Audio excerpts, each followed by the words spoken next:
7 आणि 8 वचन. जो पुरुष परमेश्वरावर भाव ठेवतो ज्याचा भावविषयी परमेश्वर आहे तो त्याचा भावविषय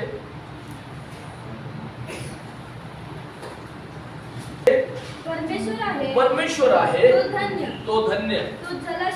तो जलाशयावर लावलेल्या वृक्षासारखा होईल. तो आपली मुळे नदी किनारी पसरेल. कोणाची झळई येते तिला तो भिणार नाही. त्याची पाने हिरवी राहतील. अवर्षणाच्या वर्षी त्याला चिंता पडणार नाही. तो फळ देण्याचे सोडणार नाही. Hallelujah, praise the Lord. 2026 हे वर्ष देवावर भरोसा ठेवण्याचं वर्ष आहे. Praise the Lord. देवाचं वचन सांगतं तू आपल्याच बुद्धीवर अवलंबून राहू नकोस. देवाचं वचन सांगतं स्तोत्र 146 मध्ये काय सांगतं पहा. 3 पासून 5 पर्यंत. अधिपतींवर भरोसा ठेवू नका. मनुष्यावर भरोसा ठेवू नका. त्याच्याकडून सहाय्य मिळणे शक्य नाही. त्याचा प्राण जातो. तो आपल्या मातीस पुन्हा मिळतो. त्याच वेळी त्याच्या योजनांचा शेवट होतो. ज्याच्या सहाय्यासाठी याकोबाचा देव आहे. ज्याची आशा आपला देव परमेश्वर याच्यावर आहे तो धन्य. Hallelujah, praise the Lord. Praise the Lord. Praise the Lord. Praise the Lord. Praise the Lord. आपल्या बाजूच्याला सांगा की मनुष्यावर भरोसा ठेवू नका. अधिपतींवर भरोसा ठेवू नका. कारण त्याच्यापासून सहाय्य मिळणं अशक्य आहे. इर्मियाचं पुस्तक 17वा अध्याय त्यातलं आपण 5 वचन वाचूया. परमेश्वर असे म्हणतो जो इसम मनुष्यावर भिस्त ठेवतो मानवाला आपला बाहू करतो व ज्याचे अंतःकरण परमेश्वरापासून फिरले आहे तो कसा आहे? शापित आहे. हालेलुया. ज्याचं अंतःकरण देवाकडे लागलेलं नाही, ज्याचं अंतःकरण आपल्या परिस्थितीकडे लागलेलं आहे, ज्याचं अंतःकरण आपल्या भविष्याकडे लागलेलं आहे, ज्याचं अंतःकरण भूतकाळातल्या गोष्टींकडे लागलेलं आहे, ज्याचं अंतःकरण काय खावं, काय प्यावं, काय पांघरावं या गोष्टीकडे लागलेलं आहे, ज्याचं अंतःकरण आपल्या चिंता आणि आपल्या काळजी यामध्ये गुरफटलेलं आहे, ज्याचं अंतःकरण परमेश्वराचं वचन माहित असून परमेश्वराची वाणी माहित असून भटकलेलं आहे, अशा लोकांना परमेश्वर देव आज या ठिकाणी इशारा देत आहे. आणि परमेश्वर म्हणतो की जो इसम ज्याचं अंतःकरण परमेश्वरापासून फिरला आहे, जो मनुष्याला आपला बाहू करतो तो शापग्रस्त आहे. Hallelujah, hallelujah.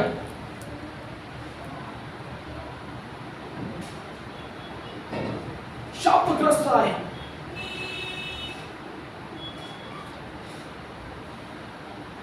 पुढे वाचा सिस्टर. तेच त्याच्या पुढे. तो वैरणातल्या झुडपासारखा होईल व जे कल्याण होईल ते तो पाहणार नाही.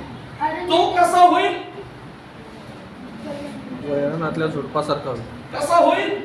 वैरणातलं झुडप ज्याला पानं नाहीत, जे सुकून गेलं, जे पूर्ण मृत अवस्थेत चाललेला आहे, अशा झुडपासारखा असा मनुष्य जो परमेश्वरावर भरोसा ठेवीत नाही तो होईल. आता असं म्हणू नका पालक साहेब शाप देतात. मी शाप देत नाही, जे खरं आहे ते सांगतो. उपदेशाचं भाषांतर लोक लय भारी करतात. पास्टर संदेश देताना शाप देतात. आणि मी कशाला देऊ शाप? जे आहे बायबल मध्ये त्याचाच उलगडा मी करतोय, अशासाठी की आपण शापित जीवन जगू नये, आपल्यावर कोणते शाप ओढावले जाऊ नये हे सांगण्याचं काम मी करतो. तो वैराणातल्या झुडपासारखा होईल, पुढं व जे कल्याण होईल व जे कल्याण होईल ते तो पाहणार नाही.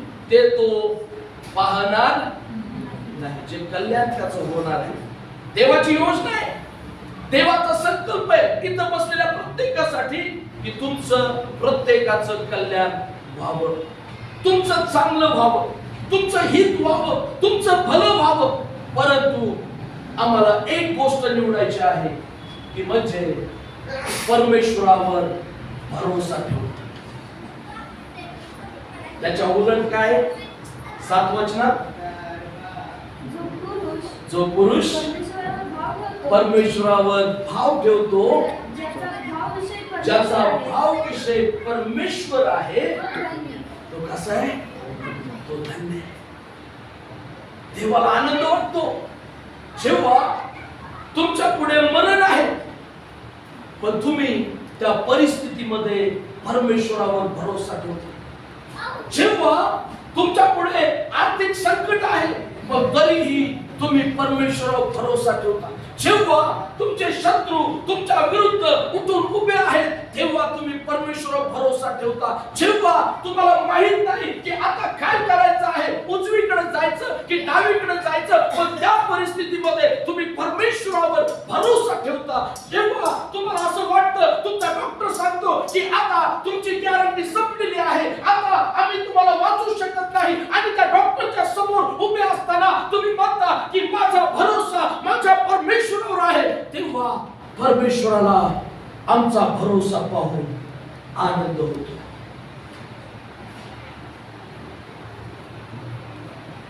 देवाला त्याच्या राज्यात भित्रे लोक अजिबात मान्य नाही. त्याच्या राज्यामध्ये त्याला भित्रे, भेकूड, पळपुटे असे लोक अजिबात देवाला मान्य नाही. देवाला असे लोक पाहिजे जे लोक त्याच्यावर भरोसा ठेवायला सिद्ध आहे. कधी कधी सिद्ध आहे? जेव्हा परिस्थिती तुमच्या हाताच्या बाहेर आहे, परिस्थिती गोंधळाची, परिस्थिती तुम्हाला न समजणारी, परिस्थिती तुमच्या कंट्रोल मध्ये नाही, परिस्थिती नकारात्मक आहे, तेव्हा देवाची इच्छा की तुम्ही त्याच्यावर फक्त काय करावं? भरोसा ठेवा. हे वर्ष परमेश्वरावर भरोसा ठेवण्याचं वर्ष आहे. 8व्या वचनात परमेश्वरावर भरोसा ठेवणाऱ्या मनुष्याला मिळणारे आशीर्वाद सांगितले. आम्ही आतापर्यंत 3 आशीर्वाद पाहिले. परमेश्वरावर जो मनुष्य भरोसा ठेवतो तो मनुष्य मुळावलेला होतो. मुळावलेला, झाडाचे मूळ जर जमिनीत गेलेच नाही ते झाड टिकू शकत नाही.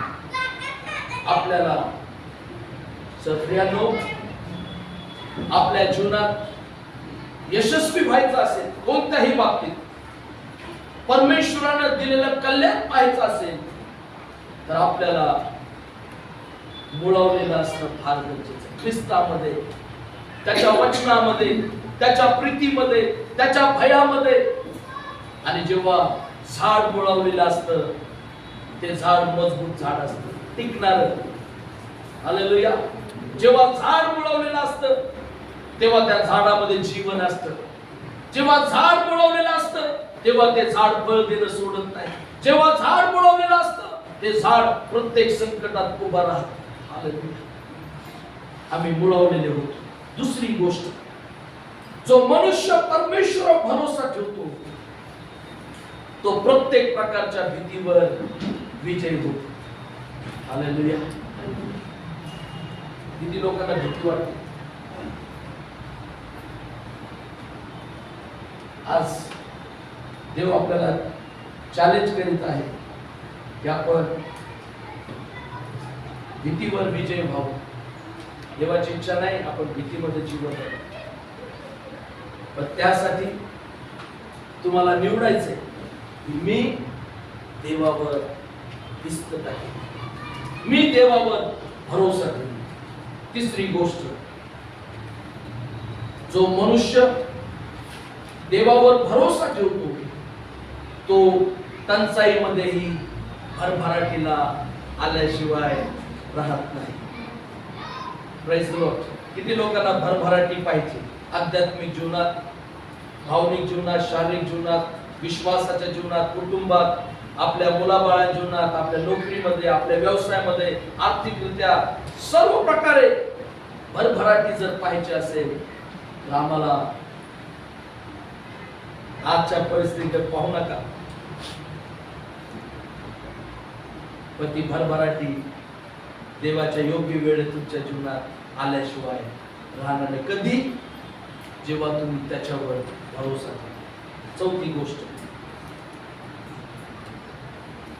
जो मनुष्य देवावर भरोसा ठेवतो तो फलद्रूप झाल्याशिवाय राहत नाही. जो मनुष्य परमेश्वरावर भरोसा ठेवतो तो फलद्रूप झाल्याशिवाय राहत नाही. आपल्या बाजूच्याला सांगा, माझा देवावर भरोसा. खरंच असेल तर बोला, उगाच पास्टरने सांगितलंय आणि डायलॉग मारायचा आहे का? असेल तरच बोला, नसेल शांत बसा. नाही, माझा भरोसा. आपल्या बाजूच्याला सांगा, माझा देवावर भरोसा आहे, म्हणून मी फलद्रूप होणार आहे. Praise the Lord.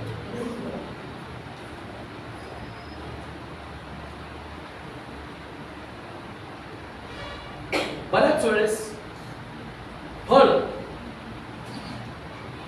आणि फलद्रूप या गोष्टींचा आपण गैरअर्थ तयार करतो. फळ आणि फलद्रूप याच्यामध्ये खूप मोठा फरक आहे. येणारे काही आठवडे फलद्रूप होणं म्हणजे काय, what it means to be fruitful, हे आपण देवाच्या वचनातून ऐकणार आहोत. आणि म्हणून संडेचं चर्च प्रार्थना चुकू नका. फळ आणि फलद्रूप या दोन शब्दांमध्ये फरक आहे. उत्पत्तीचं पुस्तक पहिला अध्याय 11 पासून आपण 13 पर्यंत वाचूया. तेव्हा देव बोलला, हिरवळ बीज देणारी वनस्पती आणि आपापल्या परी सबीज फळे देणारी फळझाडे भूमी आपल्यावर उपजवू, आणि तसे झाले.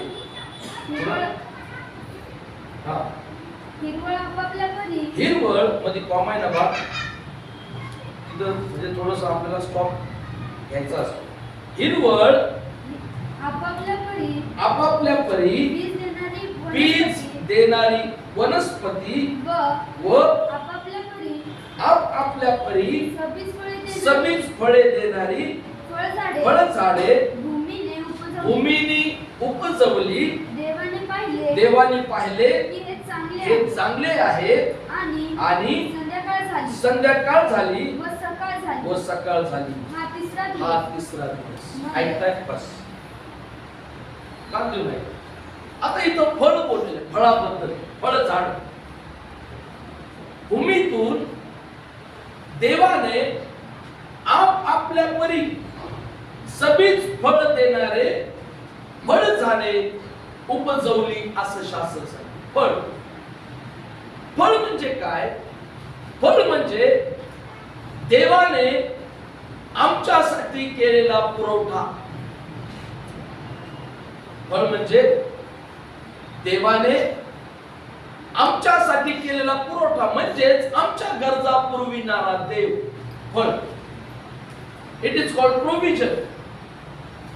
ज्या मनुष्याला तो निर्माण करणार होता, त्या मनुष्याची गरज देवाने त्याला निर्माण करण्यापूर्वीच जाणली, आणि देवाने त्याच्यासाठी त्याला काय लागणार आहे त्याकरता देवाने, बायबल सांगतं की आपापल्या परी बीज देणारी वनस्पती व आपापल्या परी सबीज फळे देणारी फळझाडे भूमीने उपजवली, आणि परमेश्वरानं पाहिलं हे चांगलं आहे. आणि जेव्हा मनुष्य निर्माण केला, देवाने त्याला सांगितलं वाटेल त्या झाडाचं फळ काय तुझ्यासाठी. तुझ्यासाठी फळ म्हणजे पुरवठा. देवाने आमच्या गरजांची केलेली पूर्तता. फक्त फळच नाही, हे झाड इतरही गरजा जे, म्हणजे मला सांगायचं काय, आपल्या गरजा काय आहेत याविषयी काळजी व चिंता करू नका, कारण आमच्या गरजा आमचा स्वर्गातला पिता जाणून आहे. Praise the Lord. आता फलद्रूप, फलद्रूप होणं म्हणजे काय? फलद्रूप होणं म्हणजे ज्याला इंग्लिश मध्ये रिवॉर्ड असं म्हटलेलं आहे. रिवॉर्ड, रिवॉर्ड म्हणजे देणगी, देणगी किंवा बक्षीस, भेट. ज्याच्यासाठी आपण योग्य नाहीत, ज्याच्यासाठी आपण पात्र नाहीत, परंतु देवाने त्याच्या कृपेतून, त्याच्या दयेतून, त्याच्या अनुग्रहाच्या द्वारे आम्हाला फलद्रूप व्हा म्हणणं म्हणजेच त्याने आम्हाला देणगी देणं किंवा भेट देणं. बायबल सांगतं, जर आम्ही वाचलं उत्पत्तीचं पुस्तक, पहिला अध्याय 26 ते 28. मग देव बोलला, आपल्या प्रतिरूपाचा व आपल्याशी सदृश असा मनुष्य आपण करू.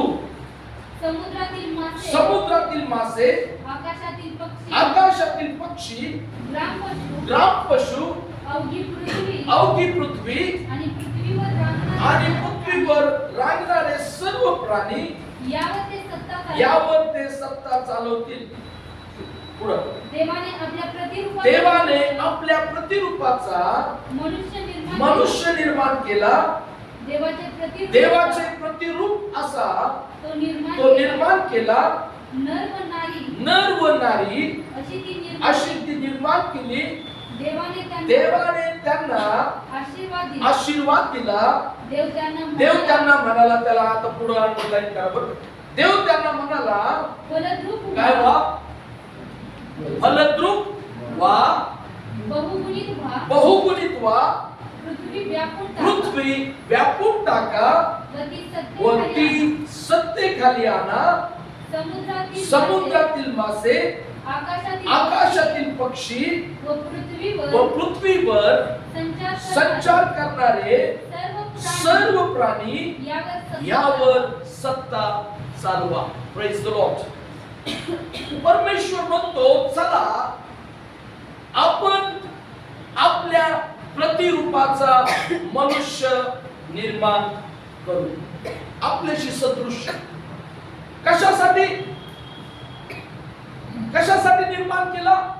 बायबल सांगतं, इथं देवाने उत्तर दिलं. समुद्रातील मासे, आकाशातील पक्षी, ग्राम पशु, अवघी पृथ्वी आणि पृथ्वीवर रांगणारे सर्व प्राणी यावर ते सत्ता चालवतील. देवाने आपल्या प्रतिरूपाचा मनुष्य केला. देवाचे प्रतिरूप असा तो निर्माण केला. नर व नारी अशी ती निर्माण केली. देवाने त्यांना काय दिला? काय आशीर्वाद दिला? फलद्रूप व्हा, बहुगुणित व्हा. परमेश्वरावर भरोसा ठेवणारा काय होईल?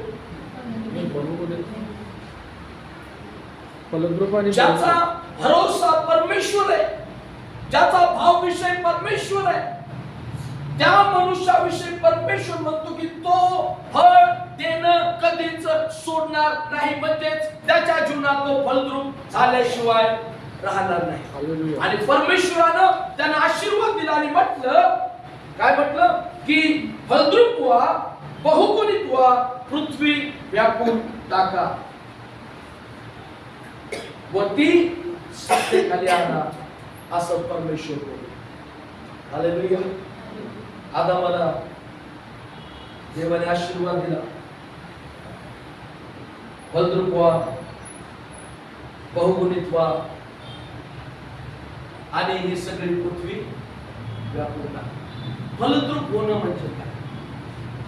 फलद्रूप होणं पहिली गोष्ट, फलद्रूप होणं म्हणजे ताब्यात घेणं. बरोबर ना? काय करणं? ताबा घेणं एखाद्या गोष्टीचा किंवा एखाद्या वस्तूचा ताबा घेणं किंवा ताब्यात घेणं. परमेश्वरानं आम्हाला यासाठी निर्माण केलं, यासाठी निवडलं, यासाठी वेगळं केलं की आम्ही आमच्या जीवनामध्ये आमच्या बुद्धीवर, आमच्या कल्पनेवर, आम्हाला दिसतं तसं नाही, आमच्या शक्तीवर नाही, परंतु आमच्या दैनंदिन वाटचालीमध्ये आम्ही देवावर भरोसा ठेवून चालावं. रोजचं पाऊल आम्ही देवावरच्या भरोशाने टाकावं, विश्वासाची वाटचाल करावी. तेव्हा परमेश्वर देव त्या प्रत्येकाला म्हणत आहे की तुम्ही फळ देणं सोडणार नाही. म्हणजेच देव त्याच्यावर भरोसा ठेवणाऱ्याला ताबा घेण्यासाठी तयार करीत आहे. ऐकताय सगळे? कशासाठी तयार करीत आहे? ताबा घेण्यासाठी. देवाने त्या मनुष्याला म्हणजेच आदामाला आशीर्वाद दिला आणि म्हटलं की सर्व पृथ्वी व्यापून टाका. आधी फलद्रूप व्हा आणि पृथ्वी व्यापून टाका. इंग्लिश मध्ये त्याला पजेस म्हणतात. पजेस, पजेस म्हणजेच ताबा घेणं. ताबा घ्या. कशावर ताबा दिला? बायबल सांगतं परमेश्वराने त्याला पृथ्वी ताब्यात घेण्यासाठी आज्ञा दिली, ती सत्तेखाली आणण्याची आज्ञा दिली. समुद्रातले मासे, आकाशातले पक्षी, पृथ्वीवर संचार करणारे सर्व प्राणी यांच्यावर ताबा घ्या. आता जोवर आदाम एकटा होता तोवर आदाम ताबा घेऊनच चालला होता. रोज बागेत देव यायचा, आदाम देवाला भेटायचा, देवाशी बोलायचा, देवाशी फेलोशिप त्याची व्हायची. एक दिवस देवाला आदाम एकटा दिसला, बागेत फिरतोय आणि मग देव बोलला, आपण या मनुष्यासाठी सहाय्यक निर्माण करू. मनुष्य एकटा असावा हे बरे नव्हे, त्याच्यासाठी अनुरूप सहाय्यक आपण निर्माण करू. आदामाला काहीच माहित नाही. Surprise gift. आणि तेवढ्यात सगळे प्राणी, सगळे पशु त्याच्याकडे आणले. सगळ्यांना आदामाने नावं दिली आणि मग परमेश्वरानं पाहिलं त्याच्यासाठी काय जोडीदार सापडायला. आणि मग त्याच्या डाव्या बाजूची फासळी, त्याला गाढ झोप आली, डाव्या बाजूची फासळी काढली आणि त्या फासळीतून एक स्त्री निर्माण केली. तिला आपण हवा असं म्हणतो. ती आदामाकडे आली. तोपर्यंत आदामाला माहित होतं की त्याला कशासाठी देवाने अधिकार दिलेला आहे, कशासाठी देवाने त्याला नेमलेलं आहे. पण ज्या मोमेंटला हवा आली, त्या हवेने आदाम उडून नेला. असा उडून नेला, आपल्याला पुढची स्टोरी माहिती आहे. देवाची योजना आदाम तिथं विसरून गेला. त्याला समजलंच नाही नंतर की देवाने आपल्याला कशासाठी बोलावलेलं आहे, कशासाठी निर्माण केलेलं आहे, कशासाठी अपॉइंट केलेलं आहे, हे आता मला समजलं नाही. त्यांनी पाप केलं आणि देवाच्या उपस्थितीतून निघून गेले. पण बायबलमध्ये एक मनुष्य असा आहे ज्याला समजलं फलद्रूप होणं म्हणजे काय, फलद्रूप होणं म्हणजे काय आणि ताबा घेणं म्हणजे काय, हे त्या एका व्यक्तीला समजलं. आणि त्या एका व्यक्तीमुळं प्रियानो जगावर त्याचा परिणाम झाला. माहिती कोण आहे तो व्यक्ती? ज्याला देवाने ताबा दिला, फलद्रूप व्हा. ज्या आदामाला देव बोलला होता ना, फलद्रूप व्हा, बहुगुणित व्हा, पृथ्वी आपल्या ताब्यात घ्या, ती पजेस करा, तिच्यावर ताबा घ्या, तिच्यावर राज्य करा, हे तुमच्यासाठी. हे आता मला समजलं नाही, पण त्या व्यक्तीला लगेच समजलं. तो व्यक्ती आहे अब्राहम. उत्पत्ती 12:2 मध्ये आपण जाऊया. उत्पत्ती 12:2. मी तुझ्यापासून मोठे राष्ट्र निर्माण करीन, मी तुला आशीर्वाद देईन, मी तुला आशीर्वाद देईन, तुझे नाव मोठे करेन, तुझे नाव मोठे करीन, तू आशीर्वादित होशील, तू आशीर्वादित होशील. देव बोलला, मी तुझ्यापासून एक मोठे राष्ट्र निर्माण करेन. पहिल्या वचनात असं सांगितलेलं आहे, परमेश्वराने तू आपला देश, आपले नातेवाईक, आपल्या बापाचे घर सोडून मी दाखवील त्या देशात जा, कारण मी तुझ्यापासून एक मोठे राष्ट्र निर्माण करणार. देवाने पहिल्यांदा त्याला काय सांगितलं? तुझ्यापासून एक मोठं राष्ट्र. कृपा करून का देऊ नये.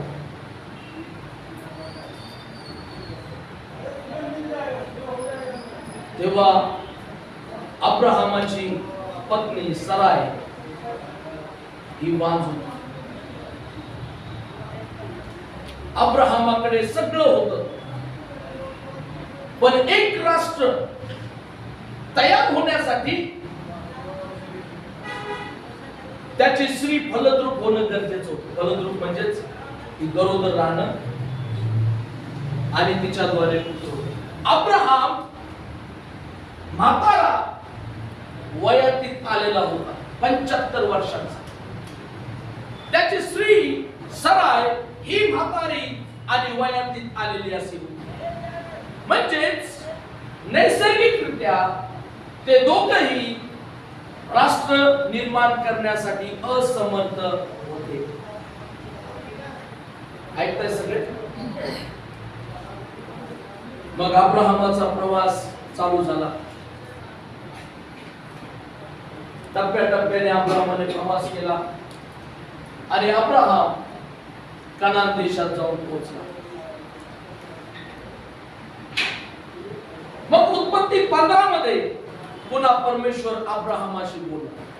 काय बोलला पहा, 15:5-6. मग त्याने त्याला बाहेर आणून म्हटले. मग त्याने त्याला, कोणाला? अब्राहमाला.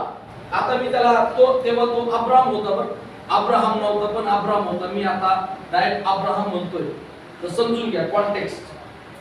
मग काय मग त्याने त्याला बाहेर आणून म्हटले, आकाशाकडे दृष्टी लाव, तुला हे तारे मोजवतील तर मोज. मग त्याने त्याला हा बरोबर आहे. मग त्याने त्याला सांगितले तुझी संतती काय सांगितलं? तुझी संतती अशीच होईल. कशी? देवाने त्याला उच्च ठिकाणी उभा केलं आणि परमेश्वर त्याला म्हणतो आकाशातल्या ताऱ्यांकडे पहा, आकाशाकडे दृष्टी लाव, त्या ताऱ्यांकडे पहा, तुला जर ते तारे मोजता येत असतील तर मोज, अशी मी तुझी संतती करणार आहे. पुढं अब्रामाने परमेश्वरावर विश्वास ठेवला आणि अब्रामाचा हा विश्वास परमेश्वराने त्याचे नीतिमत्व गणिला. काय गणला? तुम्हाला माहित आहे कशातच काही नाहीये. देव फक्त त्याला सांगत आहे, देवाचं विजन देव सांगत आहे, अब्रामा तुला मी फलद्रूप करणार आहे आणि तुझ्यापासून मी राष्ट्र करीन. तेव्हा अब्राहमाला तो ताबा घ्यायचा होता. देव त्याला ताबा घ्यायला सांगत होता, घे. पण तो ताबा घेण्यासाठी अब्राहमाला गरज होती ती म्हणजे दिसणाऱ्या संततीची नाही. आपण असतो तर काय म्हटलो असतो? देवा एक तारा खाली येऊ दे. नाही का आजकाल पिक्चर मध्ये दाखवतात, सिरियल पिक्चर मध्ये ते फॅड, ते तारा तुटला तुझी मन्नत पुरी होईल. आहे की नाही? अब्राहमाने देवाला म्हटलं नाही तुटला तारा दाखव, एखादा तारा खाली येऊ दे, माझ्या हातात तो दे, माझ्या सोबत राहू दे आणि मग मी पाहतो. अब्राहमाला देव म्हणत आहे की तुझ्यापासून मी राष्ट्र करणार आहे, तुझ्यापासून मी राष्ट्र निर्माण करणार आहे आणि त्याकरता तू फलद्रूप होणार आहेस, तू बहुगुणित होणार आहेस. पण तू आता या वचनाचा, या आशीर्वादाचा ताबा घ्यायला तयार आहेस का? ऐकताय? आता जे दिसतच नाही, आहेच नाही समोर, कसं घ्यायचं? बरोबर? देव म्हणत आहे मोज, मोजता येते का तुला? पण मी करीन. आणि त्याच मोमेंटला, त्याच क्षणाला तिथं अब्राहमाच्या जीवनात असं घडलं की अब्राहमाने परमेश्वरावर विश्वास ठेवला. म्हणजेच त्याने घेतलं, ताबा घेतला विश्वासाने. होय प्रभू, तू जर म्हणत आहेस तुला काहीच अशक्य नाही, मी ते राष्ट्र माझ्या जीवनामध्ये स्वीकारत आहे. आणि तोच विश्वास अब्राहमाचं नीतिमत्व असा करण्यात आला. आता इथं फक्त देव इस्रायल बद्दल बोलत होता, एक राष्ट्र एक देश. आता थोडं पुढे जाऊ आपण 17 मध्ये उत्पत्ती 17. आता मला समजलंच नाही देव काय सांगत. नंतर सूर्य मावळला आणि निबिड अंधकार पडला. तेव्हा असे झाले की 17:4-6 पहा, तुझ्याशी माझा करार हा तू राष्ट्रसमूहाचा जनक होणार. आता परमेश्वर अब्राहमाला काय म्हणतो? पहा.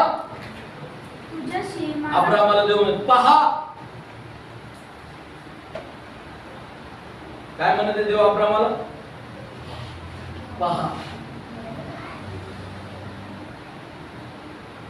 तुझ्याशी माझा करार हा राष्ट्रसमूहाचा. त्याला जरासा गोल करा बघ. आता तू राष्ट्र समूहाचा जनक होणार. राष्ट्र समूह म्हणजे आतापर्यंत अब्रामा तुला एका देशाचा ताबा देत होतो, पण आता तुला अनेक राष्ट्रांचा जनक म्हणजे राष्ट्रांना जन्म देणारा, तुझ्या ठाई तुझ्याद्वारे. पुढे वाचा. पहा काय म्हटलेलं आहे. यापुढे तुला अब्राहम श्रेष्ठ पिता म्हणणार नाही. तुला काय म्हणतील? अब्राहम असे म्हणतील, कारण मी तुला राष्ट्र समूहाचा जनक केले केले आहे मी तुला अति फलसंपन्न करीन, तुझ्यापासून मी राष्ट्र निर्माण करीन, तुझ्यापासून राजे उत्पन्न होतील. काय होतील? तुझ्यापासून राजे उत्पन्न होतील. देवाने पाहिलं अब्राहम अजून काहीच नाही बरं का, कशातच काय नाही. सारा अजून म्हणजे 15व्या अध्यायापर्यंत सांगतो, अजून वांज आहे. 17व्या अध्यायात पण ती वांजच आहे. हागारेच्या द्वारे इश्माईल झाला तर तो देवापासून नव्हता, पण सारापासून जे होणार होतं त्याच्याबद्दल देव बोलत. जे अजून पाहण्यातच आलं नाही, जे अजून टप्प्यातच आलं नाही, जे अजून काहीतरी असं होणार आहे असं अब्राहमाला माहित नाही, पण अब्राहमाने देवाने त्याला सांगितलं की मी तुला तुझ्यापासून राष्ट्र निर्माण करणार आहे. ते ऑलरेडी अब्राहमाने विश्वासाने घेतलं होतं, त्याचा ताबा मिळवला होता. आणि म्हणून परमेश्वराने उत्पत्ती 17 मध्ये त्याचं नाव बदललं, त्याला अब्राहम हे नाव दिलं. आणि परमेश्वर त्याला म्हणतो आता तू ते घेतलं, मी फक्त तुला तिथं थांबवत नाही, तुला आता मी राष्ट्र समूहाचा ताबा देत आहे. कारण तुझ्यापासून राष्ट्र निर्माण होतील, तुझ्यापासून राजे निपजतील, असे सेनाधीश परमेश्वर अब्राहमाला बोलला. Hallelujah, hallelujah, hallelujah, hallelujah. किती जण ऐकत आहे? राष्ट्र समूहाचा जनक म्हणजेच आता अब्राहमाला देवाने ऑफर काय दिली माहिती आहे? फल संपन्न करीन, बरोबर ना? 6 वचनात काय म्हटलं? मी तुला अतिफल संपन्न करीन. कसं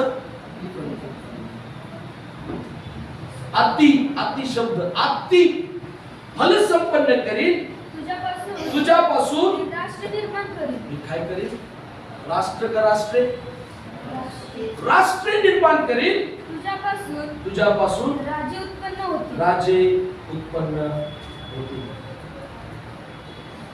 आता मला सांगा, अब्राहम जिवंत असताना हे झालं का?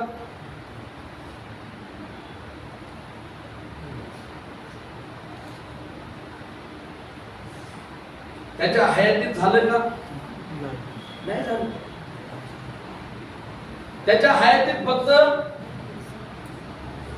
इसाक झाला, त्याने परत काही बायका केल्या, त्यांच्यापासून संतती झाली, तेवढंच इश्माईल झाला, बस तेवढंच ते अब्राहमाचं होतं जगिकरित्या. पण अब्राहमाने परमेश्वरावर इतका भरोसा ठेवला की मी देहाने या जगात असो व नसो, माझा देव माझ्यापासून राष्ट्रांचा समूह निर्माण करायला समर्थ आहे. आणि म्हणून मी त्याचा ताबा माझ्या जीवनामध्ये मी घेत आहे. आणि माझा परमेश्वर जे अशक्य आहे ते शक्य करणारा असा तो देव आहे. हालेलुया. त्याच्या हयातीत असं काही झालं नाही.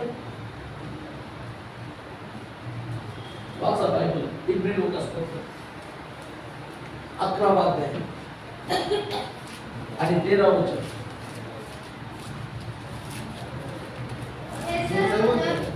हे सर्वजण कसे मेले? लक्षात ठेव बरं, कसं मारायचं आपल्याला.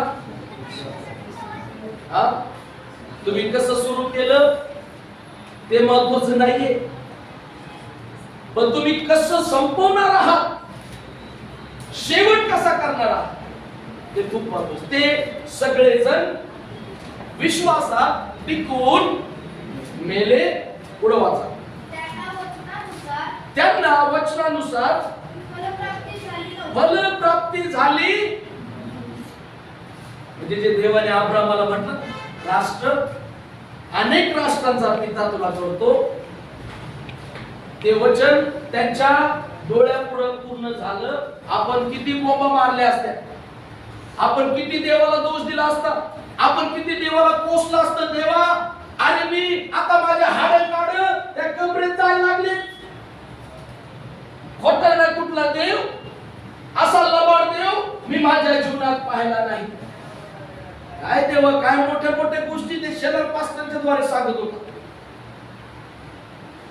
ते बाळक साहेब पोटाच्या आताडी तुटूस्तवर सांगायचे, पण काय झालं नाही, आरोग्यच मिळालं नाही, माझी परिस्थितीच बदलली नाही, माझी गरिबीच बदलली नाही, माझ्या जीवनातल्या समस्या आहे तशाच आहेत, काय उपयोग नाही, कारण तुम्ही भरोसाच ठेवला नाही, कारण तुम्ही ताबा घ्यायला पुढाकारच घेतला नाही की होय मी विश्वासाने मी स्वीकारित आहे. भरोशाशिवाय ताबा घेता येऊ शकत नाही. मी देवाजवळ प्रार्थना करतो, तेव्हा मला 40 लोकात, 50 लोकात, 100 लोकात सेवा मी करणार नाही, मला कोल्हापूरचा ताबा घ्यायचा आहे. तुझ्या नावासाठी हालेलुया. त्याला विश्वास लागतो. असंच नाही ते आम्ही दर रविवारी हलवून 4 लोकांसाठी जातो, खरं ना. बरेच मंडळीचे लोक यायचे येता येता थांबले, काय होत नाही मंडळीच वाढायला, बाळासाहेब कशाला जातात काय माहिती, टाइमपास करतात, आमचे पण काम धंदे सोडून आम्ही जायचं, काहीच तिथं वाढच नाही, कारण तुम्हाला ताबा घ्यायचाच माहित नाही. देवाला ताबा घेण्यासाठी यहोशू कालेब सारखे लोक लागतात, खरं ना. अब्राहमासारखे लोक लागतात, दाविदासारखे लोक लागतात, जिथं दिसत नाही पण तिथं माझा देव करायला समर्थ आहे. हे सगळे जिवंत असताना काही झालं नाही, ती फलप्राप्ती झाली नाही. पुढे वाचा.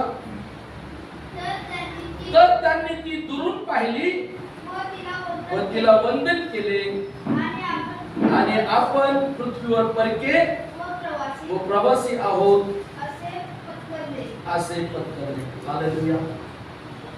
अब्राहमाला देव जेव्हा बोलला,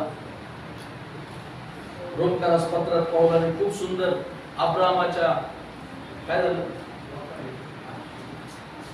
अब्राहमाच्या विश्वासाचं विवरण केलं. रोमकारास पत्र 4 अध्याय, कृपा करून काढा सगळ्यांनी, 17 ते 21. आता इथं पौल अब्राहमाची साक्ष देतो, मी तुला पुष्कळ राष्ट्रांचा काय केले आहे, बाप केले आहे, असे अब्राहमाविषयी शास्त्रात जे लिहिलेले आहे त्याप्रमाणे तो कोणाचा, आपल्या सर्वांचा बाप आहे. हा सगळ्यात महत्त्वाचं, का तो बाप आहे सगळ्यांचा, त्याचं उत्तर तिथे आहे, ज्या देवावर त्याने विश्वास ठेवला. याला अंडरलाईन करा, जो देव मेलेल्यांना जिवंत करतो व जे अस्तित्वात म्हणजे जे म्हणजे कशातच काय नाही. आपण म्हणतो ना कधी कधी मीटिंगला गेल्यावर साऊंड नाही, सिस्टीम नाही, स्टेज नाही, काय नाही, आपण म्हणतो कशातच काय नाही, आणि शेलर पास्टरनी 5लाच बोलवलं आहे रे. कसं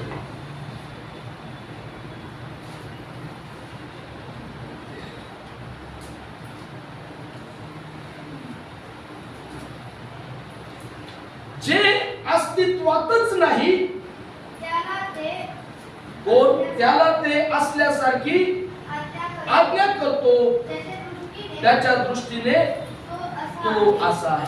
अब्राहमाने काय विश्वास ठेवला की देव मेलेल्यानं जर जिवंत करतो. आता त्याच्या काळात कोण मेलेल्यातून उठलो होतं मला ते अजून काही उत्तर मिळाले नाही अब्राहमाच्या काळात, पण त्याने ती आधीच पुनरुत्थानावर विश्वास ठेवला, जो मेलेल्यांना जिवंत करतो आणि जे अस्तित्वात नाही, जे अजून तयार नाही, जे दिसलेलं नाही, जे होईल की नाही माहित नाही, परंतु ते असल्यासारखी म्हणजे होय ते तसंच होणार आहे, ते असल्यासारखी आज्ञा करतो, त्याच्या दृष्टीने तो असा आहे.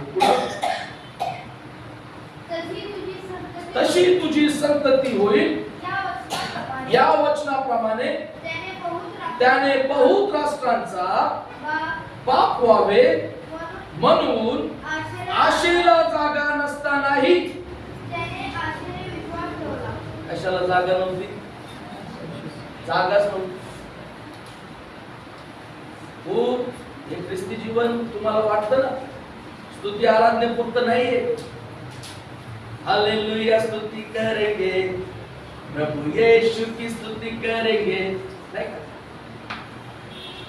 रविवारी येऊन बसून जायचं त्याचं लाईफ नाहीये हे ख्रिस्ती जीवन.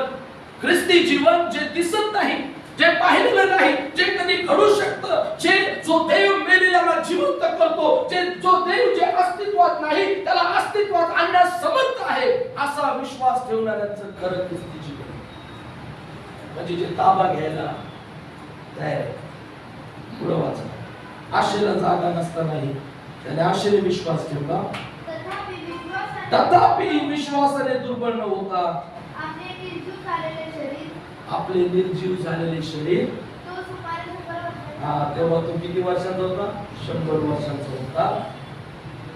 व सारा हिच्या गर्भाशयाचे निर्जीवपण ही त्याने लक्षात घेतली. पुढं, परंतु देवाच्या अभिवचनाकडे पाहून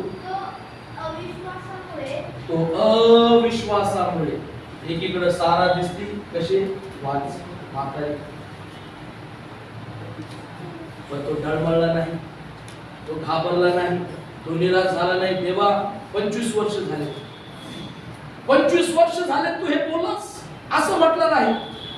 पण बायबल सांगतं देवाच्या अभिवचनाकडे पाहून तो अविश्वासाने डळमळला नाही, तर विश्वासाने सबळ होऊन त्याने देवाचा गौरव केला. पुढे वाचा.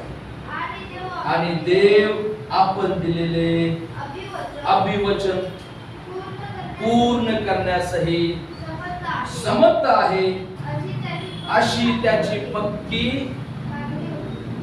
पक्की म्हणजेच पक्का भरोसा, देवावर भरोसा की yes my God is able to do what I cannot do.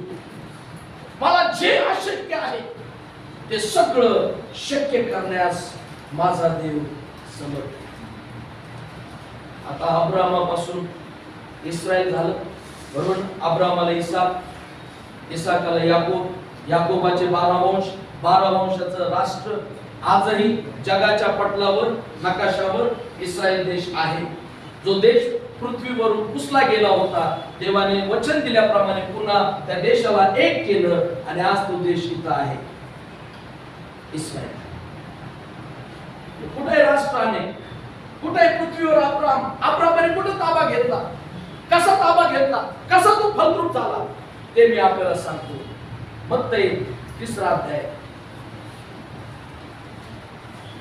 मत्ती 9 वचन वाचा. तुम्ही शापग्रस्त आहात. 9 वचन. आणि अब्राहम आमचा बाप आहे असे म्हणण्याची कल्पना आपल्या मनात आणू नका, कारण मी तुम्हाला सांगतो या बोला या दगडापासून पुढं दगडांपासून अब्राहमासाठी मुले निर्माण करण्यास कोण समर्थ आहे? देव समर्थ आहे. हालेलुया. आपण काय प्रार्थना करतो मराठीमध्ये? आपल्याला अब्राहमाची भाषा कोणती होती? इब्री भाषा, बरोबर ना? मग आता अब्राहमाची जशी बापाची भाषा तशी मुलांची पाहिजे ना, खरं की नाही? आपली भाषा मराठी, आपल्या मराठी भाषेत आपण म्हणतो, हे अब्राहमाच्या, इसाकाच्या, याकोबाच्या देवा, तू ये, तुझी महिमा आमच्यामध्ये प्रकट कर. आशिया खंडात करोडो अब्राहमाची संतती आहे ना. युरोपमध्ये करोडो अब्राहमाची संतती, आफ्रिकन कॉन्टिनेंट मध्ये करोडो, अब्जावधी म्हणजे अब्जावधी अब्राहमाची संतती. ऑस्ट्रेलिया खंडात अब्राहमाची संतती. असा कोणती भूतलावर अशी कोणती जागा नाही की जिथं अब्राहमाची संतती, अब्राहमाचा देव प्रभू येशू ख्रिस्त याची उपासना करत नाही. हालेलुया. त्या दिवशी अब्राहमाने फलद्रूप होण्यासाठी परमेश्वरावर भरोसा ठेवून विश्वासाने ताबा घेतला नसता कदाचित आज आपण इथं देवाची स्तुती करायला बसलो नसतो. लक्षात येतं? त्या रात्री जिथं देव त्याला दाखवतो आकाशाकडे पहा, माझ्या सेवका अब्राहमा, माझ्या मित्र अब्राहमा, या आकाशाकडे पहा, मोज. तुला मोजता येत असेल तेव्हा अब्राहम म्हटलं नाही, देवा हे कसं शक्य आहे, मला नाही मान्य असं काय होईल. असं जर बोलला असता आज आपण इथं, कारण योहानच्या द्वारे परमेश्वर बोलला. या दगडांपासून आपण पूर्वी कसे होतो, कसे होतो जेव्हा येशू आपल्याला माहितच नव्हता. आपण दगड धोंडेच होतो, आपण अंधारात होतो, आपण बंधनात होतो, आपण शापित होतो, आपल्याला देवाची ओळख नव्हती, आपण भटकलेलो होतो, आपला नाश होत होता. तेव्हा देवानं आपल्यापर्यंत त्या अब्राहमाच्या, इसाकाच्या, याकोबाच्या देवाचं नाव आपल्यापर्यंत पाठवलं. प्रभू येशू ख्रिस्ताच्या द्वारे देवाचं प्रेम आपल्या जीवनामध्ये प्रकट झालं. आपण विश्वासाने आणि आनंदाने ख्रिस्ताला ग्रहण केलं, म्हणून आपण जे दगड धोंडे त्या अब्राहमाची संतती झालो. Hallelujah. Hallelujah. Praise the Lord. Praise the Lord. याचं कारण अब्राहमाने ताबा घेतला. आज देवाने इथं बसलेल्या प्रत्येकाला आमंत्रण दिलं आहे, आपण देवावर भरोसा ठेवावा.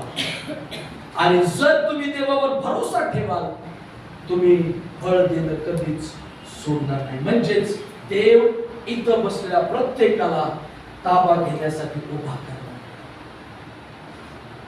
आपल्याला गैरमार्गाने उभं व्हायचं नाही, भ्रष्ट मार्गाने उभा व्हायचं नाही. हालेलुया. हालेलुया. असत्याच्या मार्गाने. आता जगात ना काय चालू आहे प्रकार, जे खरं आहे त्याला खोटं, आणि जे खोटं आहे त्याला खरं केल्या जात आहे, आणि जग मान्यता देत आहे. अशा जगात आपल्याला देव म्हणत आहे की तुम्हाला फक्त आम्हाला काय करायचंय, ताबा घ्यायचा. होय प्रभू, जसं अब्राहमाने ताबा घेतला, मी माझ्या आशीर्वादांचा ताबा घ्यायला मी तयार आहे, माझ्या आरोग्याचा ताबा घ्यायला मी तयार आहे, माझ्यावर तुझ्या कृपेचा ताबा मी स्वीकारायला तयार आहे. प्रभू, माझ्या कुटुंबावर तुझ्या रक्ताचा कुंपणाचा ताबा घ्यायला मी तयार आहे. प्रभू, माझ्या नोकरीमध्ये हो प्रभू मी बढतीचा ताबा घ्यायला तयार आहे. मी माझ्या बिझनेस मध्ये वाढ होण्यासाठी त्या आशीर्वादाचा ताबा घ्यायला तयार आहे. मी माझ्या कौटुंबिक जीवनामध्ये तुझ्या विपुल आशीर्वादाचा ताबा घ्यायला मी तयार आहे. कारण मला तू शेपूट होण्यासाठी नाही, तर तू मला मस्तक होण्यासाठी निवडलेला आहे. तू मला तुझ्या हातातली राजमुद्रा करून प्रभू परमेश्वर अनेकांसाठी आशीर्वाद बनण्यासाठी निवडला आहे. फक्त आपल्याला बोलू थोडासा शब्द कडवट आहे, आपल्याला एका देवाच्या सेवकाचं स्टेटमेंट मी वाचलं. त्या सेवकाने मला काय म्हणजे मला सांगितलं, तुमच्यासाठी नाही बोलतो पण मला सांगितलं, देवाजवळ भिकाऱ्यासारखी प्रार्थना करू नको. प्रे लाईक ॲन ॲम्बॅसेडर, म्हणजे राजदूतासारखी, भिकाऱ्यासारखी तुम्हाला देणारे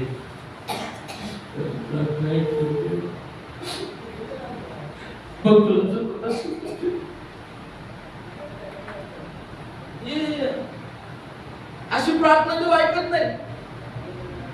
खरंच सांगतो, मी ताबा घेत. आमेन म्हणा. प्रार्थना करताना कशी करा, मी ताबा कारण फलद्रूप होण्यासाठी मला देवाने निवडलं आहे.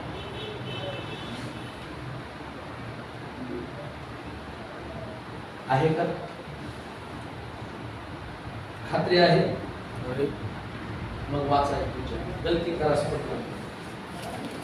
तिसरा अध्याय 14 वर्ष.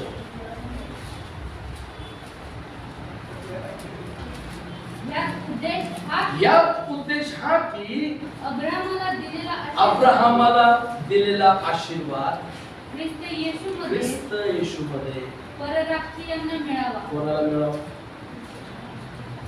फक्त इस्रायल राष्ट्राचं नाव आहे तिथं? कोणाचं नाव आहे तिथं? तुमचं नाव आहे परराष्ट्रीय. जो प्रभूवर विश्वास ठेवतो, ज्याचा देवावर भरोसा आहे, त्याला अब्राहमाला दिलेले सर्व आशीर्वाद मिळणार आहे. पहिले पेत्र 3:9 मध्ये असं म्हटलेलं आहे, आशीर्वाद हे वतन मिळण्यासाठी तुम्हाला पाचारण केले नाही.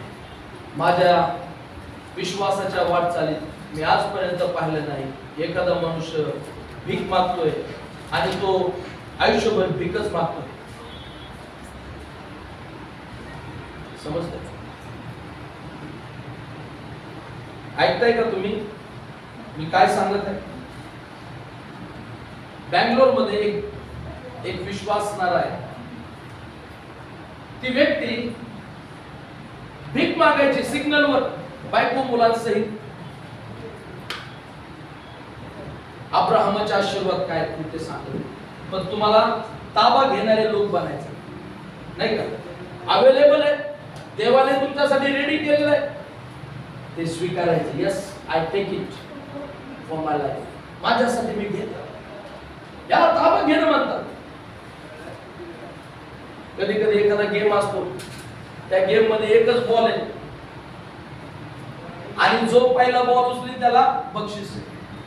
10 जण आहेत म्हणजे त्याला बॉलवर ताबा घेता आला पाहिजे. 10 जणांतून. तसंच विश्वासात जीवन. तर त्या व्यक्तीनं भीकही मिळेना म्हणून आत्महत्या करायला निघाला. मग तो मी जगून काय उपयोग? रविवार होता. मी त्या व्यक्तीला स्वतः वैयक्तिकरित्या भेटलो. मला नाव लक्षात नाही त्यांचं. त्यांनी आपल्या कोल्हापूरमध्ये एक खूप चांगलं चर्च स्वखर्चाने बांधून दिलं. पूर्ण बिल्डिंग बांधून दिली. जागा घेऊन इमारत. त्याच्या उद्घाटनाला ते आले. तर त्या सेवकाला त्या व्यक्तीला आत्महत्या करायची होती. चालला रस्त्याने तर काय जगायचं आता? काय उपयोग नाही. कुठं काम मिळत नाही, काय नाही, उपासमार चालू. आणि रविवारचा दिवस रस्त्याला चर्च होता. चर्च मध्ये गाणे चालू होते. आता साऊथ इंडियात देवाची आराधना इतकी आवेशाने करतात, आपल्यासारखी नाही. वर्शिप लीडर सांगतो तोंड उघडा, वर्शिप लीडर सांगतो हसा, मग तेवढ्या पुरतच आपण ही करतो. म्हणजे नाही का, पाकिट उघडून आपण झाकतो ना लगेच, आपलं वॉलेट असतं असं उघडतो पटकन, तशी आमची स्माइल आहे ही.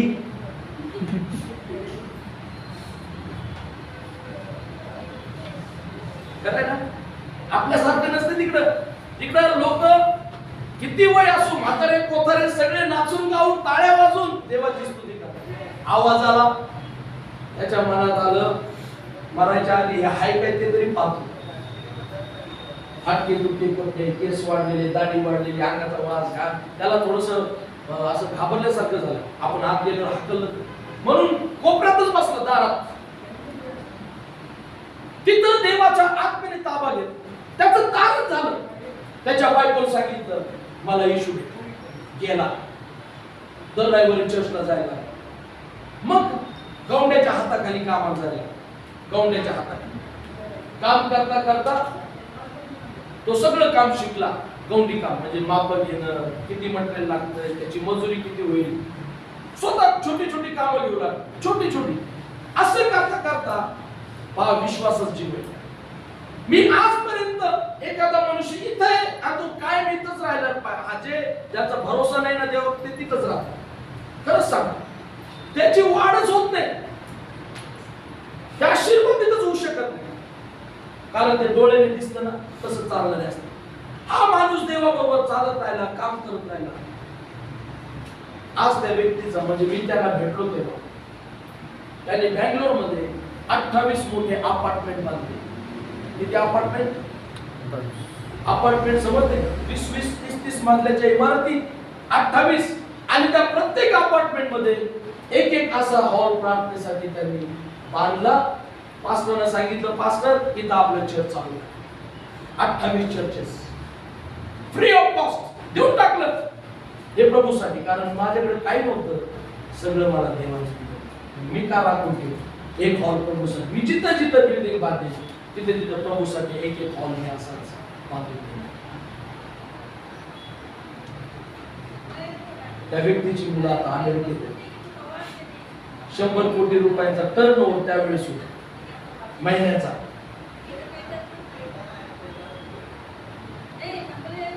आपली वाढ का होत नाही, आपण फलद्रूप का होत नाही, त्याचं कारण आपण ताबा घ्यायला शिकलोच नाही. ह्या ताबा विश्वास आहे. आज ते दिसणार नाही. अब्राहमाला दिसत नव्हतं, अब्राहमाला माहित नव्हतं. शेवटी इथं त्या विश्वासात मेला तरी त्याच्या नजरेपुढे काही घडलं नाही. पण त्याच्यानंतर आज जगात असा एक देश नाही जिथं अब्राहमाची संतती नाही. तोच देव आज अब्राहमाला दिलेल्या आशीर्वादी वतन आपल्याला मिळावं. देवाची इच्छा आपण आशीर्वादित व्हावे, आपण ताबा घेणारे व्हावे आणि आपण फलद्रूप व्हावे ही देवाची इच्छा. मत्ती 21-22 मध्ये असं म्हटलेलं, if you believe you will receive. तुम्ही विश्वास धराल तर तुम्हाला प्राप्त होईल. विश्वास नाही धरणार तुम्हाला कधीच काही मिळणार नाही. शेवटी पौल म्हणतो 2 कोरिंथ 5:7 मध्ये, आम्ही डोळ्याने दिसते तसे नाही, आम्ही विश्वासाने चालतो. आज रात्री किती लोकांना फलद्रूप व्हायचं, काय करावं लागेल? ताबा घ्यावा लागेल. ताबा घ्यावा लागेल. ताबा घ्यावा लागेल. पण ताबा घेण्यापूर्वी जो तुम्हाला ताबा देणार आहे ना त्याच्यावर भरोसा तुम्हाला ठेवायला शिकलं पाहिजे. त्याला तुम्हाला ताबा द्यायचा. दावीदाला स्वतःमध्ये मेंढपाळ दिसत होता. माझ्या बाबाची मेंढर अरे पण दावीद, देवाने त्याला म्हटलं, तू तुझ्यामध्ये मेंढपाळ पाहतो, मी तुझ्यामध्ये राजा पाहतो. Hallelujah, hallelujah. यहोशुआ आणि कालेब जेव्हा 12 हेर आले, 10 जण रडू लागले, ऊर पडू लागले, काय खरं नाही. तेव्हा यहोशुआ आणि कालेब म्हणतो, चला आताच्या आता आपला देश आपण, कारण देव आपल्या बरोबर आहे. Hallelujah, hallelujah. आज रात्री देव तुमचं जीवन आशीर्वादित करायचं. ताबा घ्यायचा आहे ना? किती लोकांना घ्यायचा आहे? नक्की घ्यायचा आहे. जो तुम्हाला ताबा देणार आहे त्याच्यावर भरोसा ठेवा, अब्राहमाचा. आणि देव तुमचं जीवन आशीर्वादित केल्याशिवाय हे आपल्या जागेवर